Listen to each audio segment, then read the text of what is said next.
What is up, guys? Albatross here. We're already on episode 8 of the Road to 700 series. It really doesn't feel like we've been up to this for very long at all. Feels like we started just a couple weeks ago. But it has been a couple months at this point, and we're still making plenty of progress. We've met a pretty significant goal of ours since the last episode, so let's get right into what we've been up to. I've still been keeping up with the Orcs grind, and here's what we are right now with our cup materials. And on that subject, I have finally done the math in regards to how many of the actual shards that we need to make all of the cups that we'll need to enhance our accessories. So in total, we'll need 400 Drain Knight shards, 400 Furious shards, 200 Tearful Knight shards, and 100 shards of Arid Forest, or what is it, Tears? Wait, no, sorry. Art of Arid Forest. You get what I'm saying. Anyway, we're almost done with the Arid Forests. I have a feeling that we're going to have plenty of these. We're done, actually, but it is what it is.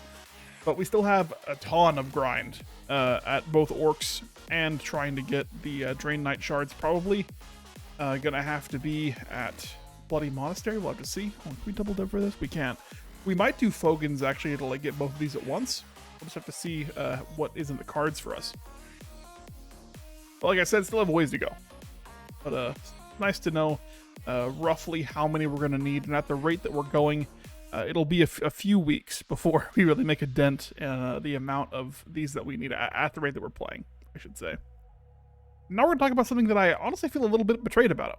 I won't lie to you. We finally got together enough materials to build our Forest Path wagon. It's been about a month in the making, but we did finally get there. And as I was about to build our wagon and start experimenting with the trade system, I discovered something that makes me a little sad, is that you don't just build it. You gotta build it like we did the boat. You gotta have a bunch of workers start slowly put in these pieces, one piece of image at a time, which is kind of ridiculous to me, but you know, it is what it is. But we are slowly starting to work on that. In fact, I'm gonna do this real quick because more efficiency. Much better. But we're about halfway done with these mats. Hopefully this won't take too much longer and we'll be able to start dabbling in the new trade rework. Wanted to touch on what we're up to with this because, like I said, this has been about a month in the making. Now we're going to talk about our big upgrade since the last episode.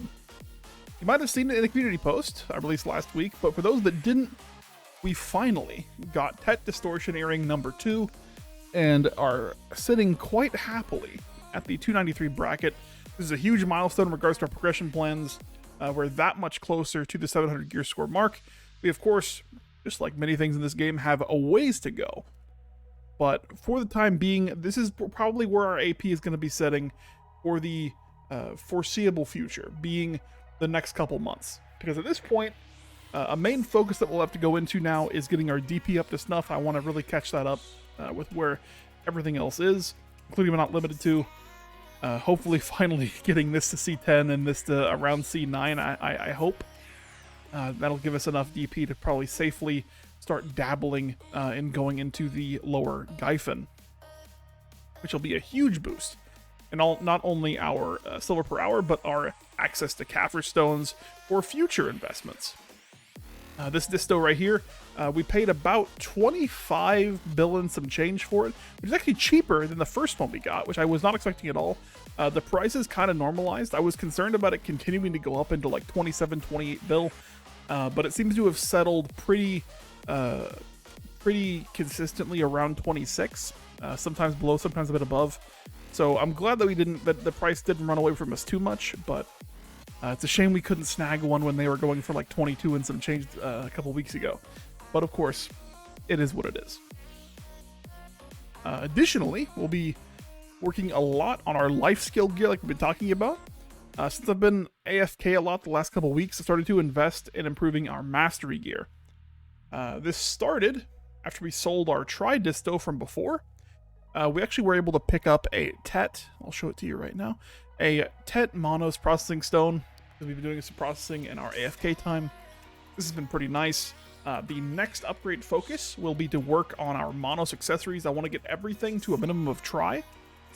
Not only will that be comparatively pretty easy to accomplish, each upgrade will cost about 5 bill a piece, while The Disto, of course, costs significantly more than that, significantly more than all the upgrades we'll need to make during this stage. So that'll be something that's relatively easy. We'll get a good amount of gains over a less extended period of time, hopefully. And it'll be good to not only get better turn-in mastery, so for our box profit, but also get better yield and better XP out of our alchemy and cooking pushes over the next few weeks, which we are still committed to. For those that are wondering, we are still committed to getting Guru Alchemy. It's just been more of a sideline thing, like we talked about, I want to say in episode 3. Our active playtime this week will probably be spent primarily leveling our summer season character. I've opted for a Megu this time, so this should be fun getting to see what all the fuss has been about. Even with the nerf, she's still definitely incredibly strong, and I think it'll be cool to have some spicy fox magic on the channel. There is no plan, of course, to reroll to this character. I mostly just want to do it for the rewards. I will say that the rewards over time from the season for the seasonal characters has really declined. Like it's not, obviously they can't give away something as insane as, like, you know, the Kaposha accessories every time, especially with how gear has transitioned in this game over time since that point, right? I totally acknowledge that. However, removing even being able to get Caphras from the tokens is a little absurd to me, considering how hard they are to get in so many regions of the game. Like, I don't understand why they took that out. It was such a nice little injection, not only into the market, but into the individual access to Caphras stones that just doesn't exist anymore. Without these, I'll probably just end up going for the free pet and some Memfrags, but boy, do I wish I could get some of those Caphras bundles. With all that in mind, I think this is going to be about it for this week's episode.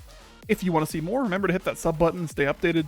I do plan on releasing episodes of this series every week that I can to make sure that we stay consistent, and I would love it if you all join me on this journey.